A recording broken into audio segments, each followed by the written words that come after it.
The Hamas operation has been well planned, clearly well planned, very well executed in its concept. What they've now seen is the sort of greatest military power of the Middle East, the technological leader of the, whose technology is the greatest, completely collapse in front of a small group of Hamas. This is the most difficult. Gaza, I know it well, is a shambolic urban setting. And how do you go? You go in there. If Hezbollah joins this conflict, opens a front, this would present an existential threat to the future of Israel. You are watching and listening to the New Rules podcast. I'm your host, Dimitri Simes Jr., and our guest today is Alistair Crook.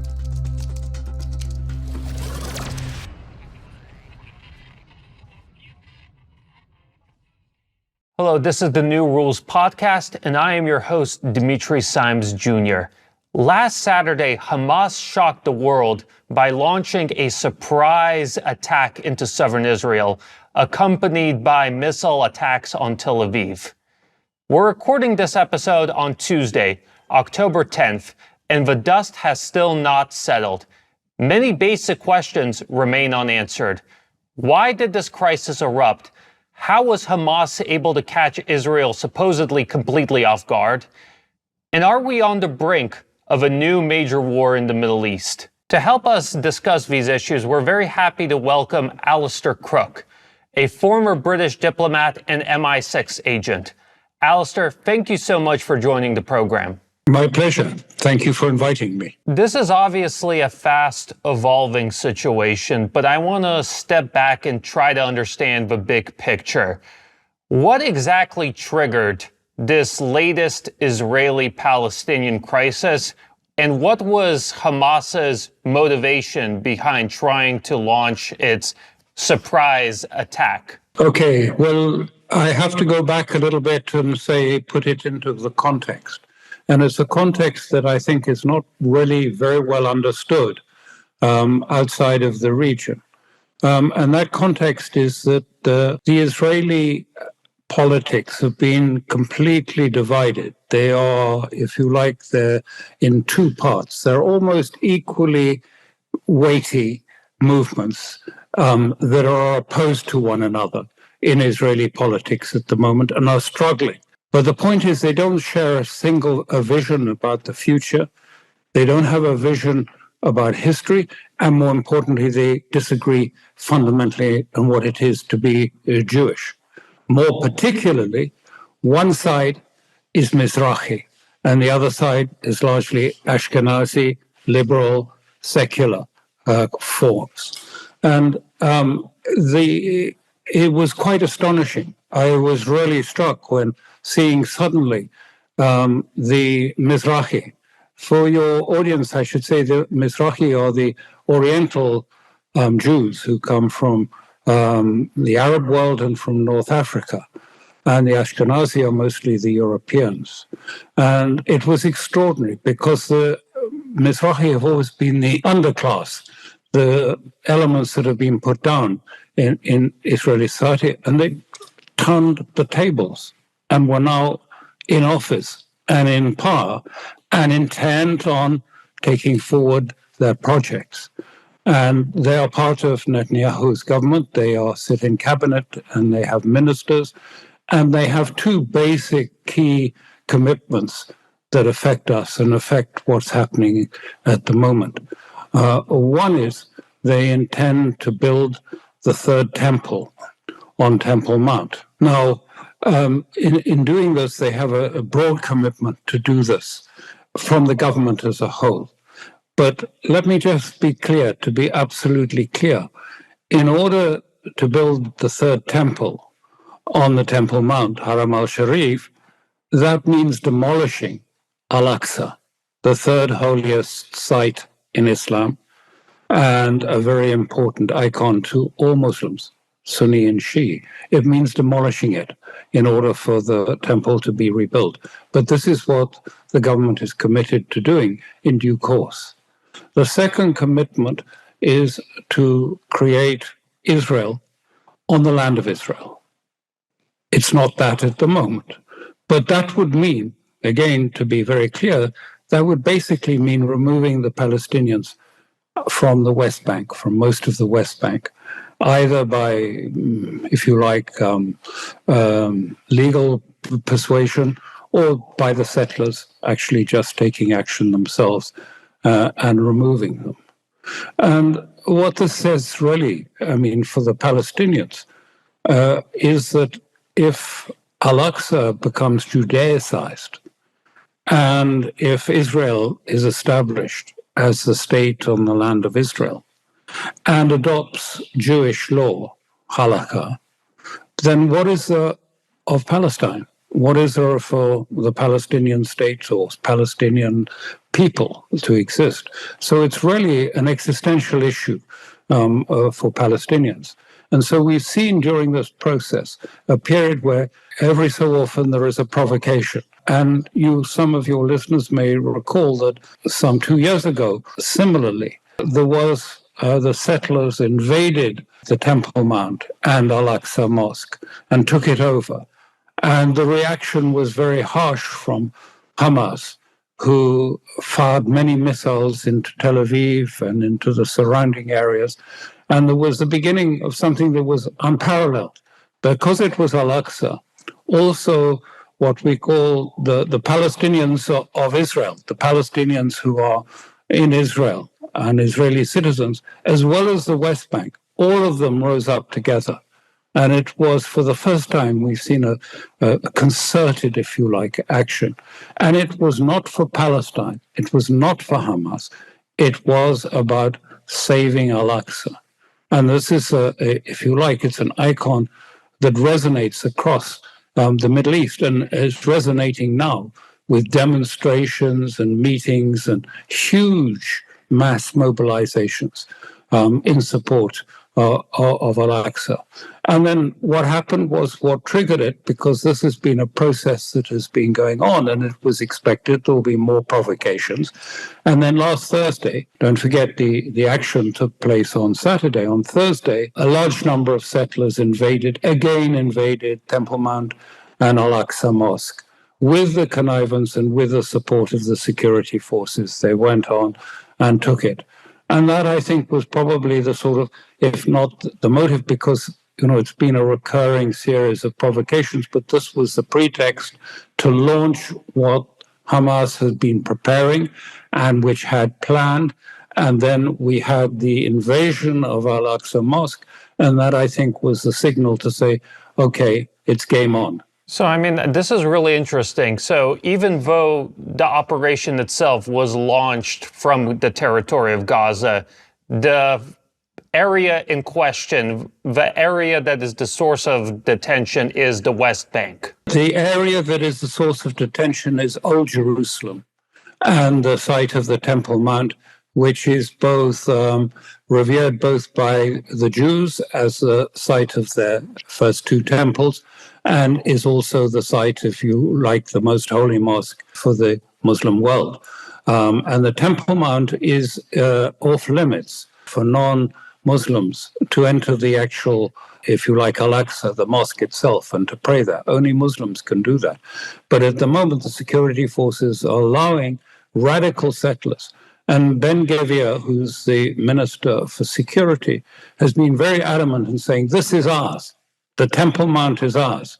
And a few weeks ago, the entire cabinet of Netanyahu, the complete cabinet, went and held their cabinet meeting in the tunnels immediately below Al-Aqsa Mosque, in the tunnels underneath the mosque itself, and said, this is ours.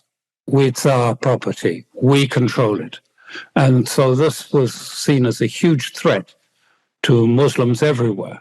But particularly a cause around which Hamas is rallying people in the West Bank and in, if you like, the Israeli Palestinians, as well as the rest of the world. And as I say, there are enormous protests taking place, not only just because of that, but because of the bombing that's taking place in Gaza at the moment. And earlier this year, former Israeli Defense Minister Moshe Yaalon said that the radicals within the Israeli government wanted a big war in the Middle East.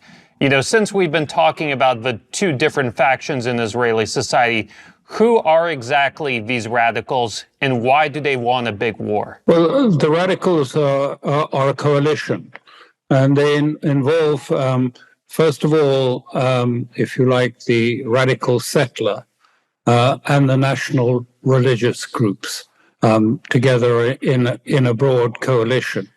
And as I say, they are committed, the settler groups are committed to taking and building and, if you like, populating the West Bank with another 1 million settlers, which would leave little room for the Palestinians. And already there's been clearance. The settlers, with threats and violence, have removed Palestinians from a large swathe of area from Ramallah through to Jericho. And expel them from their land. So what all this amounts to is really, from the perspective of the Palestinians, what Ben-Gvir and what is called the Temple Mount movement are planning is something that resembles the Nakba Day. That was a great day of shame for Palestinians when they were cleansed from their homes and their villages and put into trains and sent off to Syria and other places to go into refugee camps. For them, it was a very powerful, very emotive prospect. Now, in order to do it, they need to do two things. And they said this even 10 years ago, the right people. And it goes back even further. The right said, I remember that the man who's now the justice minister was saying, look, we were going to do this step by step. But the first thing is we have to get rid of the Supreme Court, which would otherwise impede us. And then we have to move in order to reestablish Israel on the land of Israel, and to turn it into a full Jewish state. But to do that, they, rather like we've seen in other areas, they need the emergency, not COVID, but they need something like this, that they can change the laws and that they can move ahead. So he's right. They need an emergency of some sort in order to actually implement this plan and to turn it into reality. And what Hamas is doing is forestalling this operation. That's what it's like. It's about forestalling this happening. And then now we're now in a very different circumstances.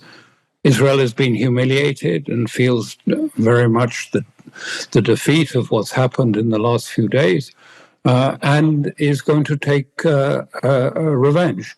And my main concern is that the reaction by the government, and they are angry, and everyone understands why they're angry. They are very angry, and they have promised to reduce Gaza to rubble and to finish Hamas for good in Gaza. Now, what they're threatening to do, which they haven't done before, they're bombing Gaza, and many people are dying in the bombing. But they threatened to put troops in, to put the Israeli Defense Force in, and there are some 80 to 100,000 troops being prepared. Now, first of all, I think this is going to be a disaster. But the second thing is this escalation crosses the red line of Hezbollah in the north. And they said if there is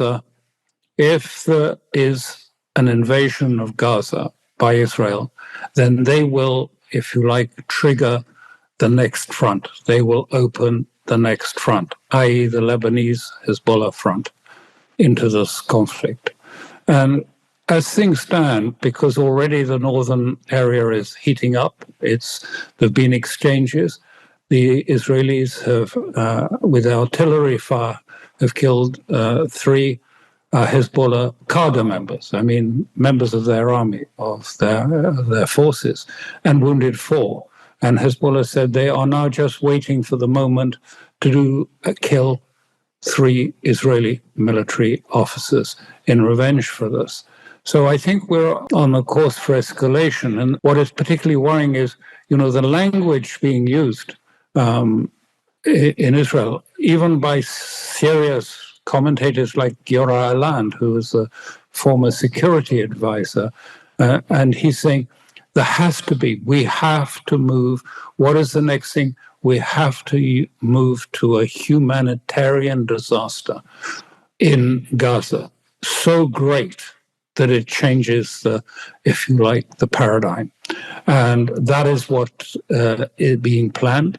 And the Prime Minister, Netanyahu, says he's spoken to Biden and told him it has to happen. We are going to invade. But I can tell you, the Hamas operation has been well planned, clearly well planned, very well executed in its concept.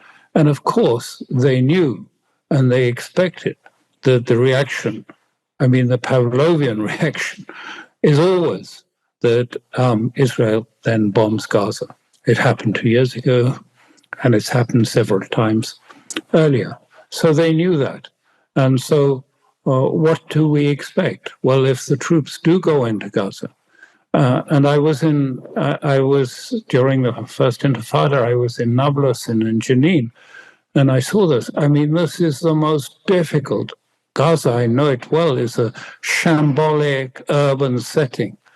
And if you want to fight guerrilla war in it, couldn't be worse, because you move meter by meter. You can't go into a street because there will be snipers. You have to watch out going into any house that there isn't a booby trap. You have to move by breaking through the walls of one house to the next, to the next. That's the sort of fighting. They could be there a very long time, I think. I think that the recent battles for Bakhmut and Mariupol are testaments to that. Urban warfare is extraordinarily difficult. And we can't forget that Hamas are some of the most experienced troops, in the Middle East, maybe even on the planet. Whereas what we've seen from the Israelis so far isn't all that impressive. I'm not sure how they're going to be taking, block by block, quarter by quarter. Well, you're right. It's just like Bakhmut, Artyomovsk. This is very clear. No, it will be very costly for them. And I know that that Gaza is riddled with tunnels and bunkers that were.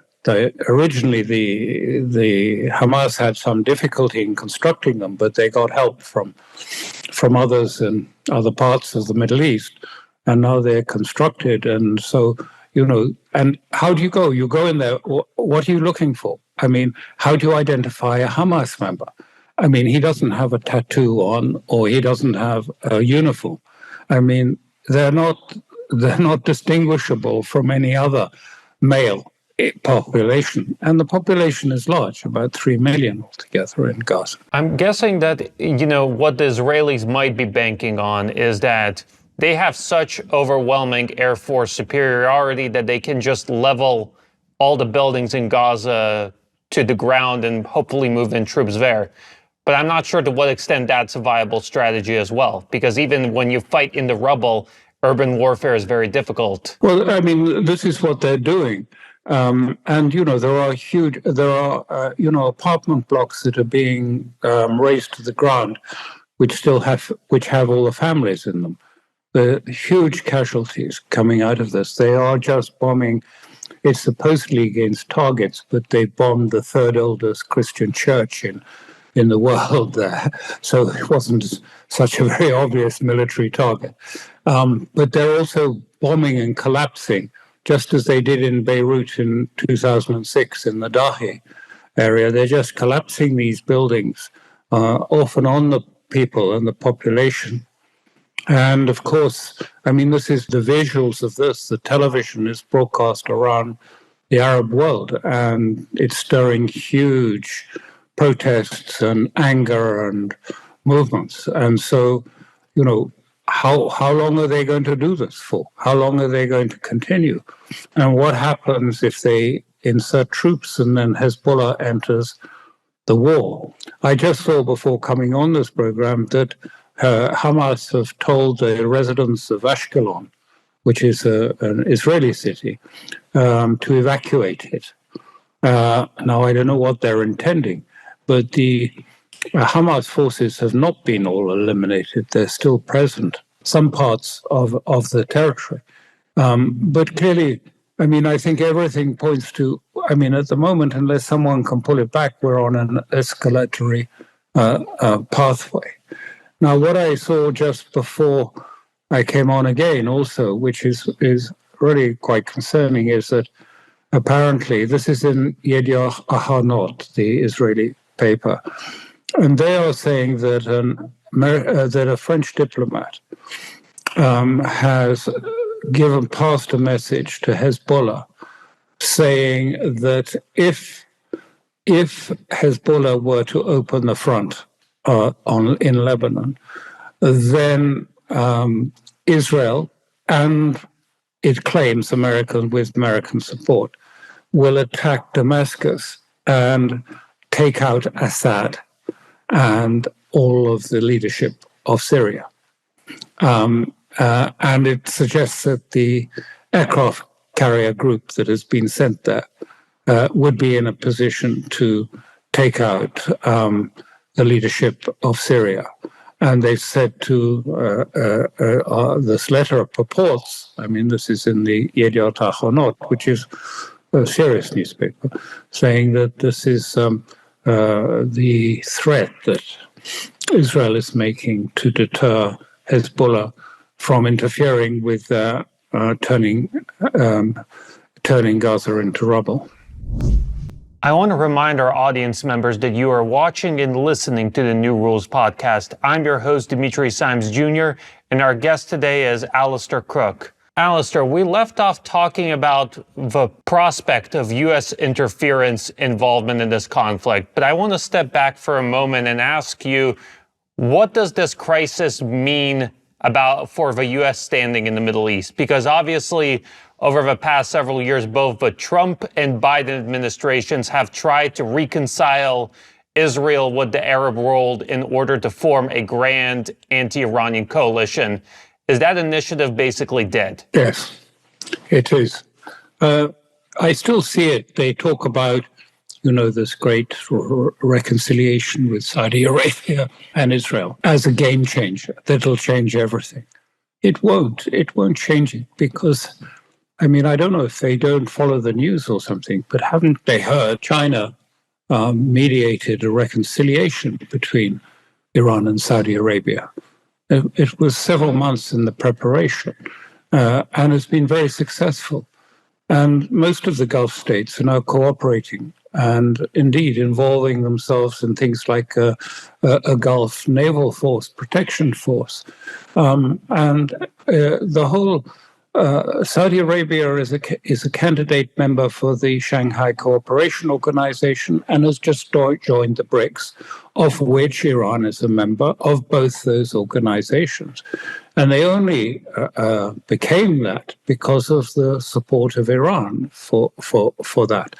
So the idea that the Gulf is, that has already been moving towards the heartland and towards the, if you like, the new model of Asia, the development of Asia, and are very excited about the economic prospects, will suddenly come to form an anti-Iranian alliance, I think is quite improbable. I mean, it's against Saudi interests for a start, because actually Saudi needs high oil prices and is much more in line with Russia on that. And of course, Biden wants to keep the oil price at the rock bottom. And that's not in the Saudi interest because he's got all this new investment in the big cities and industries he has to pay for. And that requires oil price around $100 or more to finance that. You mentioned that as we speak, the USS Gerald Ford aircraft carrier is moving into the Eastern Mediterranean with the goal of A, showing support for Israel, and B, sending a menacing message to both Iran and Hezbollah. How close is the United States to becoming embroiled in another war in the Middle East? At this point, quite close. If it isn't careful. But I think, that what we see, as I say, is that this is going to be led by the Israelis overreacting. I mean, everyone understands that, the pain and anguish that they feel. But if they overreact, they will open other fronts. And in opening other fronts, they could put themselves at existential risk. And I don't know how clear that is in the White House and to the team, but that is the risk that we're in. I mean, this language of calling Hamas animals and fine, this is the stuff that you see on television and everything like this. But, the defense minister, the president, and the prime minister shouldn't be using languages which says that Hamas are not humans. They're somehow inhuman, and therefore what happens to them doesn't matter. If they exaggerate the reaction, there's a real danger that the US can find itself pulled into a conflict. It may not want it. In fact, I'm sure Biden does not want it in the run-up to the 24 election. But I think at the same time, there is a risk of this, especially now that we see this steady escalation going on the northern front with Hezbollah. And that will determine, I think, greatly whether this will happen. But if they go ahead and put 100,000 troops into Gaza, then anything is possible. And I guess what sort of calculus do you think would drive Hezbollah's decision to intervene or not? Because I think that's the million-dollar question right now for everyone. Because so far, Hezbollah has issued warnings, but they haven't, beyond the sort of reports of artillery fire, there hasn't been any sort of direct military intervention. What do you think will drive Hezbollah's decision to ultimately join the conflict or not? Well, there has been some direct military intervention. Hezbollah, a few days ago, 2 or 3 days ago, destroyed 3 Israeli radar base posts. These were in the Sheba Farms area, which is recognized as Lebanese territory, but is occupied by Israel. There was an Israeli response, and now we've moved to a response by Hezbollah that ended up with firing on bases, military bases inside Israel, and with the reaction of Israel to killing 3 of the Hezbollah cadres. And Hezbollah says they will react to that, and they will respond by killing 3 Israelis. I mean, it's very reminiscent for me of what started the 2006 war. I mean, if you recall, it was Hezbollah taking 2 soldiers, taking them hostage across the border. They slipped across the border and took 2 Israelis hostage in reaction for what Israel was doing in Lebanon at that point. So it's quite sort of similar. And Hezbollah has said it very clearly. I mean, Hassan Nasrallah has said, if Israel goes into Gaza militarily, then we will open a front, the next front. I mean, most people, including I, interpret that as quite a clear red line. I want to play devil's advocate for a moment, because before the show, we had an opportunity to interview some former Israeli military and intelligence officers, and they basically made the following argument. Yes, we were caught off guard by Hamas over the past weekend, and we didn't show ourselves in the best light. But still, at the end of the day, we are the best military in the Middle East, and we are more than capable of taking on both Hamas and Hezbollah. We have the best technology, the best hardware, the best everything. Are they wrong? Yes, that's the public line. That's the propaganda. I mean, I've seen them up close, and I've seen them in 2006. In 2006, they lost the war. And Hezbollah had a technological advantage over them. They were intercepting the Israeli military communications. They were intercepting the messages, the ciphered messages coming from Tel Aviv to Beirut. They had their security, the Hezbollah's operational practices. I mean, it was a defeat, and the army was not very impressive. There were times when they didn't even manage to provide, the reserves would arrive, and there was no food, and there was no transport for them, and it was a bit like this last weekend. I mean, it was pretty chaotic, and look what we saw. I mean, again, a former senior military officer in Israel said, look, at this time, the command and control structure of the army just collapsed when Hamas broke through the Erez crossing. It just collapsed, and there were no troops, and there was no ability to respond at all. They just saw an implosion. So it's not really that great. And technology cuts two ways. I just like to sort of say, the shift over to AI as a means of intelligence gathering has not been very successful, neither in Ukraine for the Americans and for NATO and their computer modeling efforts, but nor has it for the Israelis, because there comes a point when you have so much information and data bits and everything like this that you don't have a clear picture. You just have a jumble of information, and AI is supposed to sort it out. But to understand how people are thinking, how sentiment is running, you need emotional intelligence and not just the intelligence of AI. You have to have some sort of empathy or some understanding. I mean, I saw this in the past there.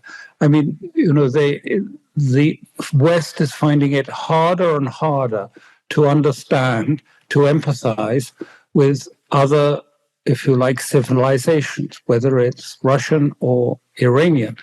They reduce it to a sort of instrumentalism that they can do it and think if they collect enough data points, they will understand how Russia thinks and how Iran thinks.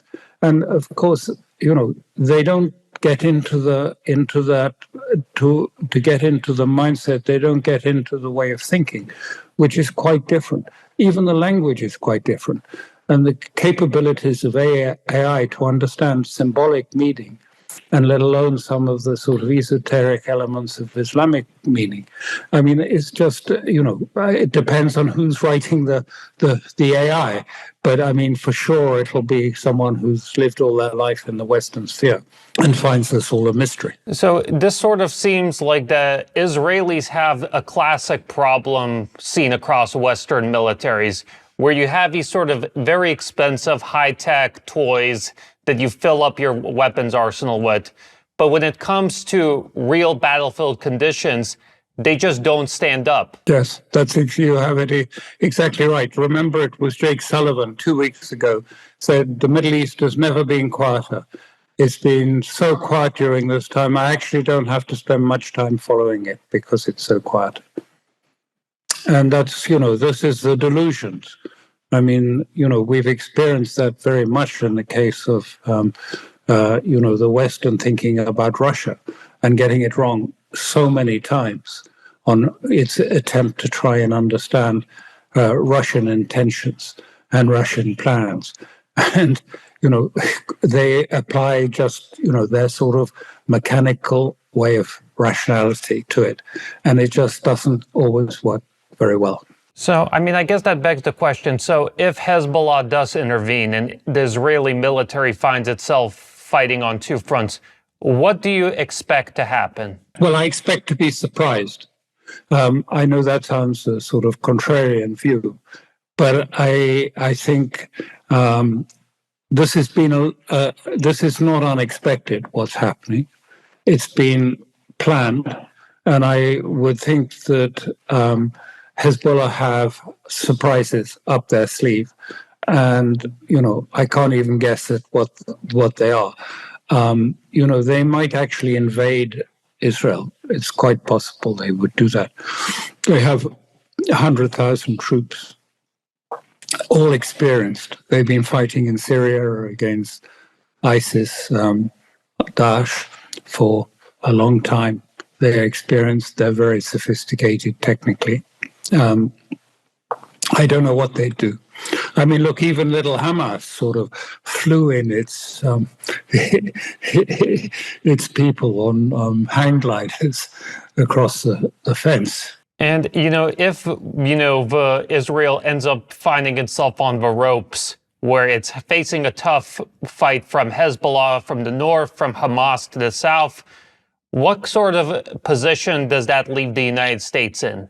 The United States does not want war with Iran because it knows that if it starts a war with Iran, it could imperil the existence of Israel. I mean, that's putting it very straightforwardly. So it's not looking for war. And you've heard Iran, the US officials say very clearly, they don't believe Iran was involved in the planning of what happened in Gaza and afterwards. I don't think they want that. I think the only thing they can do is to try and get some form of mediation to start. But that would mean that Israel would have to give. This is a problem that just hasn't been resolved for decades. I mean, and gets worse and worse and worse. The attempt from Oslo to find a solution was, I think, flawed from the outset. But I think, and I was quite involved in it, but I think that it's very difficult to see now how they could find the solution that would allow two people to exist together in some sort of sustained relationship over the longer term. It would mean big changes in Israel. And I think culturally that will not be easy for Israelis to cope with it.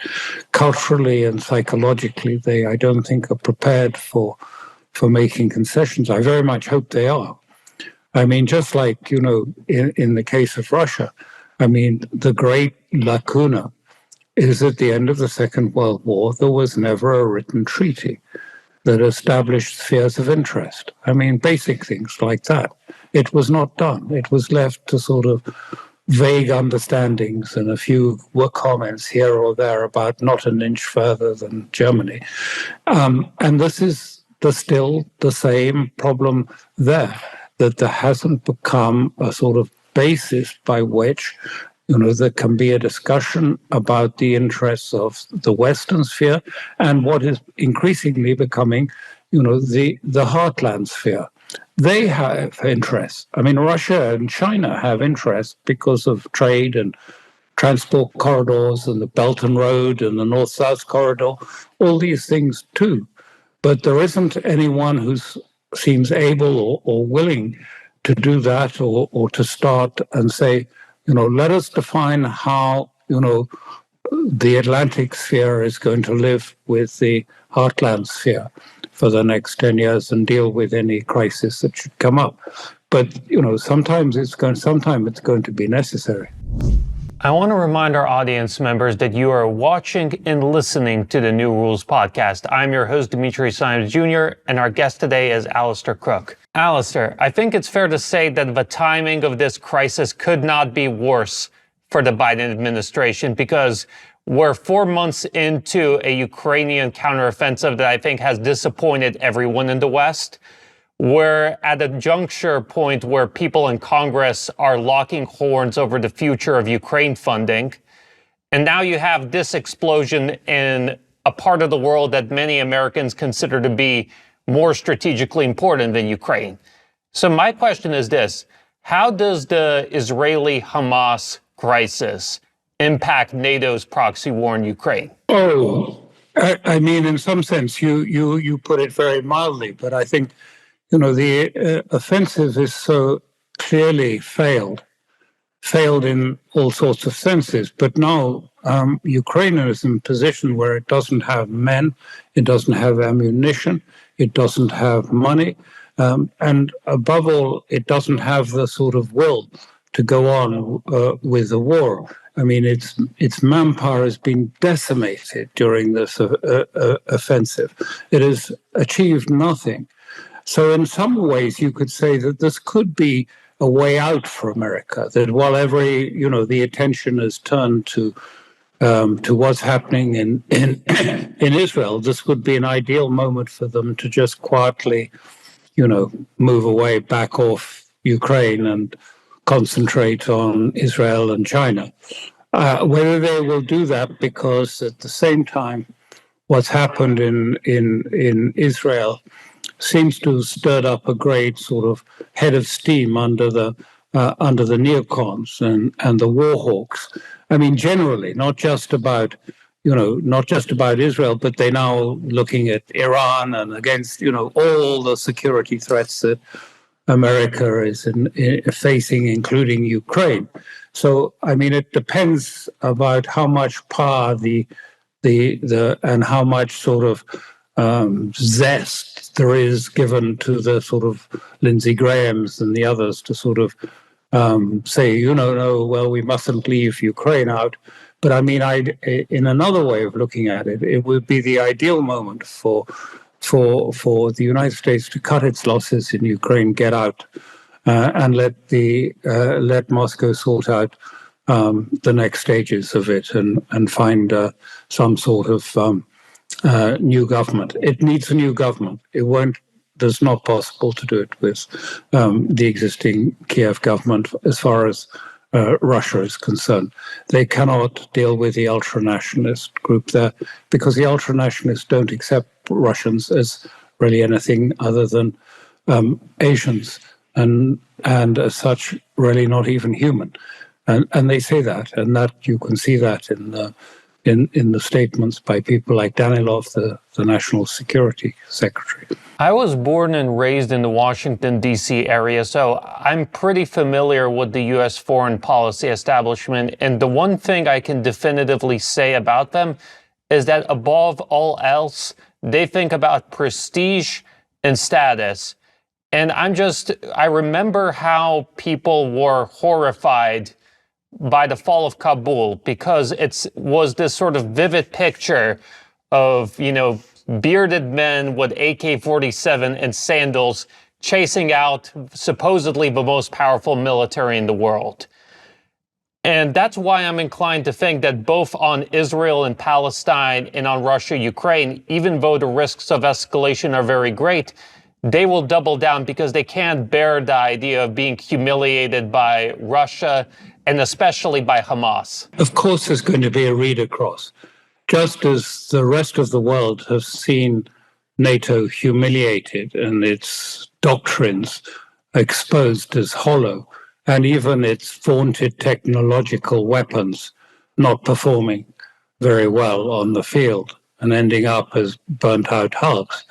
I mean, what they've now seen is the sort of greatest military power of the Middle East, the technological leader of the, whose technology is the greatest, completely collapse in front of a small group of Hamas, coming out of their concentration camp and attacking the army, and the army was nowhere to be seen. And in fact, many of them were taken hostage. Many senior Israelis are now hostage. I mean, the hostage issue is going to be a problematical one. I think they've got a number of ones, including a major general and senior officers. Hamas have as hostages now. I mean, don't you think that under those circumstances, given, the enormous reputational losses that are at play here, don't you think that the United States will potentially choose to escalate, even given all the risks involved? Well, I think what you say is very possible and even probable, because I think that there is still, this delusion of exceptionality that exists in the West. And I'm talking not about just America, but in Europe as well, that somehow, we have the best army, we have the best equipment, we are technologically, these people are backwards compared with us. And they're finding out that that is not true. But if they decide to double down in terms of a delusion, rather as it seems that Netanyahu may double down, thinking that by reducing Gaza to rubble is going to provide him with the victory that he's looking for to restore his reputation. And if White House thinks that after what's happened in Ukraine, that somehow, attacking Hezbollah or even Iran might be the way to restore the reputation of the United States, I think they would be making a great strategic mistake. So, I think it's clear that the world is currently in a very tense situation. What do you expect to unfold over the next several weeks? Obviously, making predictions is a difficult and unforgiving business. But, what are some potential scenarios that you could see playing out? Well, I think that what I would see playing out would be a quagmire in Gaza, into which the Israeli forces find themselves struggling to really make progress. I mean, there will be claims of great successes and progress, but are they real? I mean, do they really have all that intelligence on Hamas? I mean, it seems perhaps they don't. And I think that is one aspect. And I think that we need to watch very carefully what happens with Hezbollah in the north. Hezbollah has a huge arsenal of missiles, something like 80,000 cruise missiles and smart drones. I mean, they would be a formidable ally. In fact, I think it was Gura Iland said that if Hezbollah joins this conflict, opens a front, this would present an existential threat to the future of Israel. And would he be right in saying that? Yes. I want to remind our audience members that you watched and listened to the New Rules podcast. I'm your host, Dimitri Simes Jr., and our guest today was Alistair Cook. Alistair, where can our audience members go to keep up with your work? I publish twice a week. Once a week is on strategic-culture.su, and the other is on Almanach English website. Maybe the latter is not so easy for your listeners to access, but once a week I write on that, the Almanach site. And if you want to keep up with our content, the very first thing you should do is like this video and subscribe to our Rumble channel. It really helps us get our message out to a broader public. Additionally, we'll have the links to all of our social media and all of our resources in the description below. Thank you so much for tuning in. Till next time.